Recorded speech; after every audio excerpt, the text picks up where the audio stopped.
So you're looking for a new craft project. Look no further. I've got a fabulous project for you. It's something called locker hooking. If you've never heard of it, don't worry, I'm going to talk you through the whole thing. You can make cute bangles like this one, or bags. How about a nice bag to take everywhere you go? Or perhaps you'd like to cover notebooks and make them unique. It's up to you. It's a really versatile craft and it's really cheap to get into.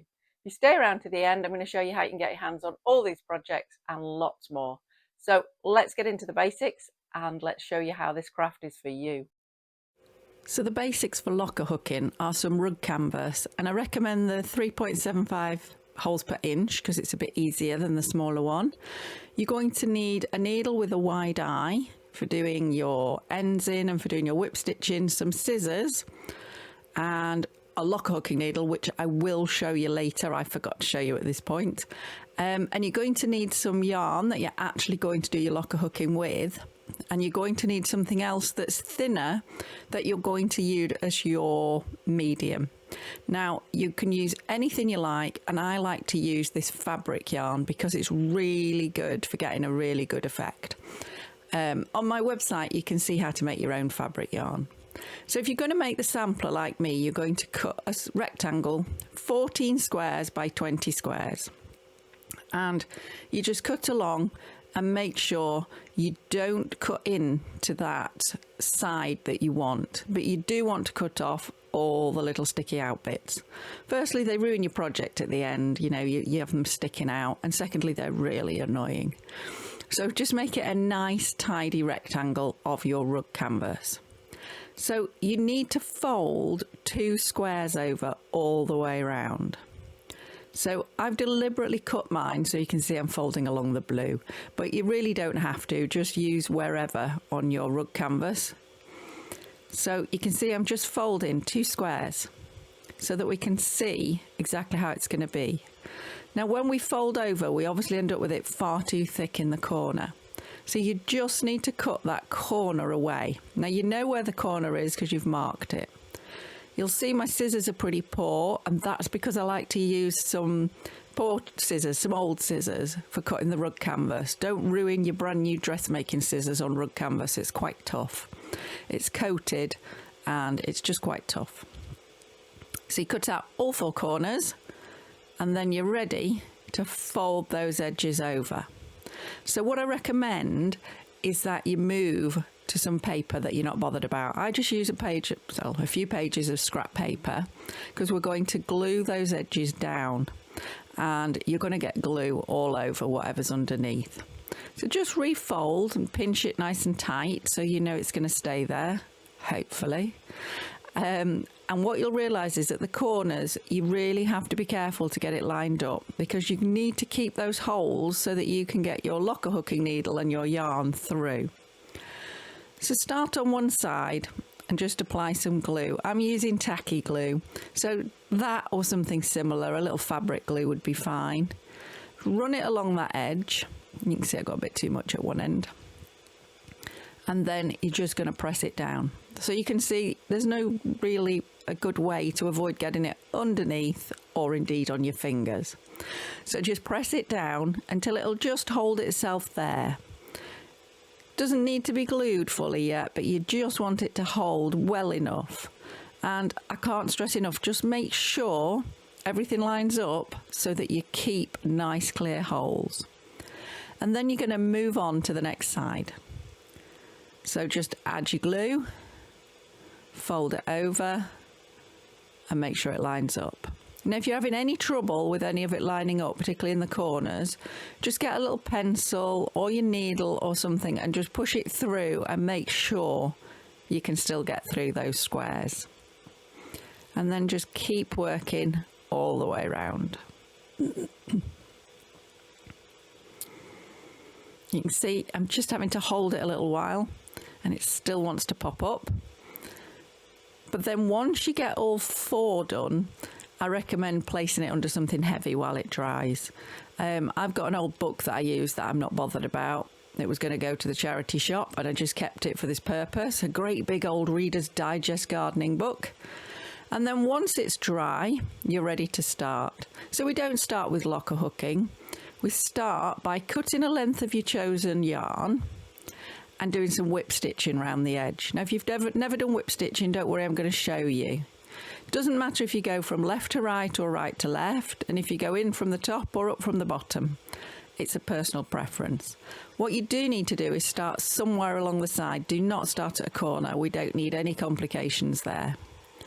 So go through with your needle and just leave a little tail. And that's just going to lie along the edge of your canvas. And then bring the needle and go back through the next hole along in the same direction you went the first one. And then pull that through. Now, if you're using a fabric yarn like me, it's up to you whether you smooth it nice and flat or keep it all ruched up and give it a bit of texture. The great thing about locker hooking is the creativity. It's exactly how you want it to be, not somebody else. And you can see as I work along, I'm just trapping that tail. And that's the idea. And mine's lying quite flat, but you can see I'm not obsessive about getting it smooth. So I'm just going to work to the corner so I can talk to you about the corner, and then all of my whip stitching will be done as if by magic. And when you get to the end of your whip stitching, you're just going to feed a tail through. So when you get to the corner, just go as normal. Get that whip stitch. You may find it a bit trickier just because it's on the corner with all that bulk, but then go back into the same hole again to make sure you get plenty of whip stitch on that corner. And if you've got a fabric yarn like mine, you can take a bit of time to arrange it and make sure it covers that corner nicely. And then just carry on exactly as you were doing before. If you're doing a big project and you run out of thread along the way, that's okay. Just leave a tail and then carry on and fasten that tail in. So just go all the way around, and it just gives you a nice edge to your project, and it means you can never see that canvas. So keep going, and that's the edge of your project done. So as if by magic, mine will be done. And you can see I've got a little tail left, and all I'm going to do is feed it through a couple of loops. Now, if you're using ordinary woolen yarn, you might go through quite a few loops to secure it. If you're using fabric like mine, a couple, 3, that's probably going to be enough, because it really does hold it tight, and it's also very difficult to get it through sometimes. You're trying to get a lot of bulk through. And then you can just cut that tail off, and you're ready for locker hooking. And as promised, I am actually going to show you the locker hooking needles. You can get them in different sizes, and we're going to use a standard, what they call a medium. You may want medium or a large, but that I'm showing you now is a small one, and you really don't want to be using that on a project like this. You want that big fat eye and the big hook to try and catch that thick fabric. If you're using a really small square and really fine yarn, then you might want the small one, but to be honest, you won't very often want the small one. So let's get our yarn. So the first thing we're going to do is get our locker hooking medium, and that's the bit that's going to secure everything. So I'm just using some old yarn that I've got, and it's a cotton yarn which flows through nice and easily. It's nice and smooth, but really just find any old yarn you've got. Just bear in mind it may show in places, so you might want to consider the colour. So the first thing you're going to do is cut a length of that and thread it through the eye of the needle of your locker hooking needle. And we're going to start in one corner. And the pile medium that I'm going to make my loops out of is just underneath. And all I'm going to do is hook it through. And notice I haven't cut a length, I'm just using it off the ball. And I'm going to pull it through. It's tricky, it's in that corner. Remember how many times we've been through there already. If you have any trouble, just get your fingers in there and pull it. There we go, we've got a nice big loop now. Put my hook back in and then just pull it back down to form a proper loop. And then you simply put your locker hook needle back down through the next hole. Now, I recommend holding your pile medium quite taut so you can hook it on nice and easily. You'll find different ways of hooking it on your fingers, and goes with what works for you. and you just keep repeating. Now, when you start, you might want to do 1 loop at a time, or you might be prepared to go 2 or 3, but I certainly wouldn't do more than 4 loops before you pull your needle through. And you can see I'm having a bit of trouble, and that's because it's the edge row where we've already done the whip stitching. So don't worry, it gets easier and easier. So push the needle through and just leave a tail. And you're leaving a tail that's long enough for you to finish it off shortly. So if you leave it really short, you just make the job harder. And then I'm just going to carry on. So it's needle through, hook the pile medium, and then take the needle through. And you can see that first row appearing. And then we're just going to keep going until we get to the end. Again, the end one's going to be difficult, so you might want to do it separately. So you just push it through, you'll manage. And then we're going to turn. There are 2 ways to do this, and I'm going to show you both of them in this tutorial. So the obvious way is just to start in the next hole to come back and carry on as you were before. So you can see, always tricky on the edge one. And then I'll just do a few, get myself going along. You see how the 2 edge holes are trickier just because we've got that doubled over canvas, and then how much easier it is as you move along. And then just pull, and you'll see a little loop at the end there. And that's it. You've turned and gone back the other way. And if you're happy with that, that's great. I have a preference, and I prefer the other method of turning, which I'm going to show you when I eventually get to the end.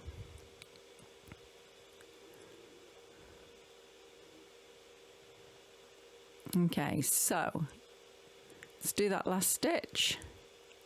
There we go. Now what you can do is take your locker hooking needle through and then come back the other way. So you're going to push it down through a hole, take that lock hooking medium to the back, and then bring it back up through a different hole. And that way you don't end up with that little loop on the end. Does it matter? No. It's just a personal preference. So that's just my personal preference. And then you can just keep going as before and work your way back.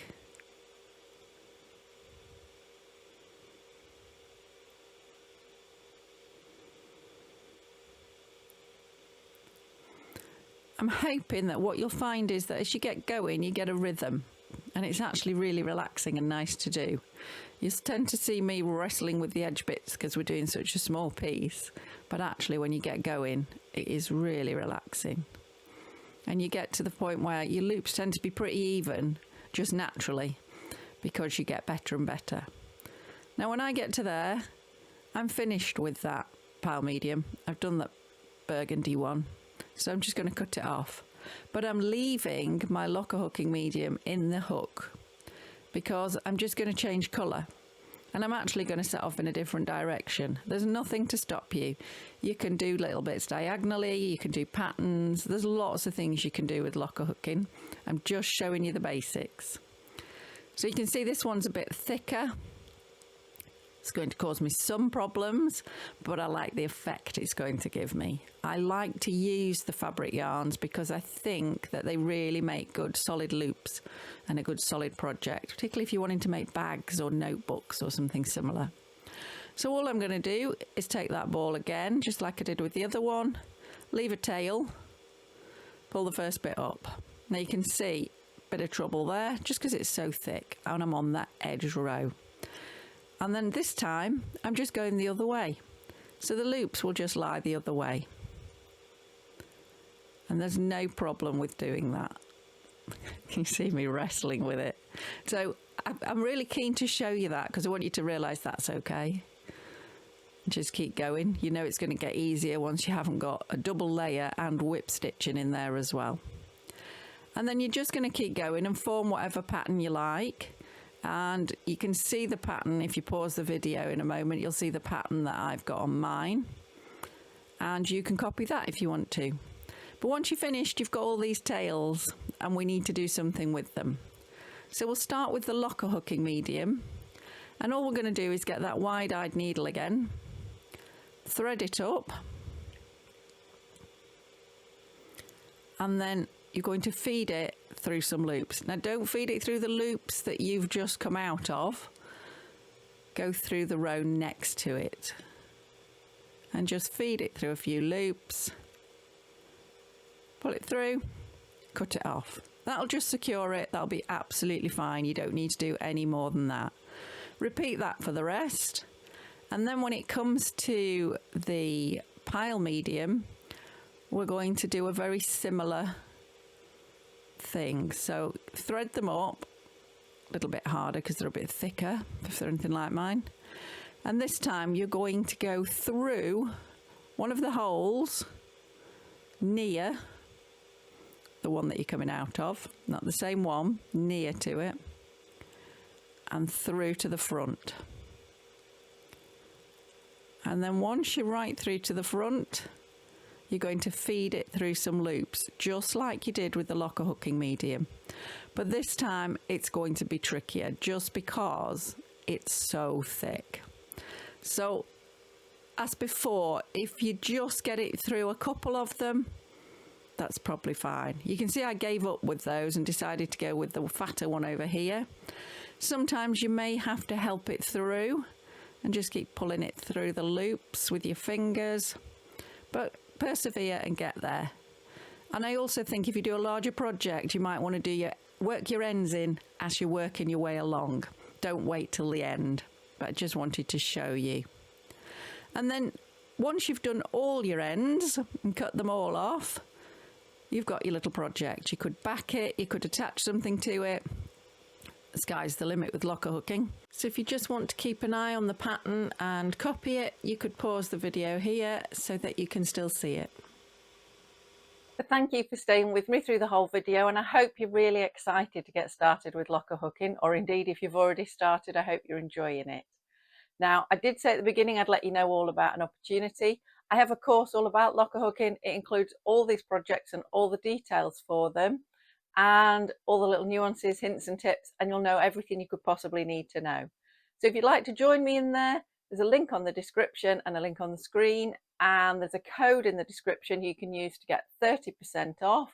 So I hope you're going to join me in there. But either way, happy locker hooking.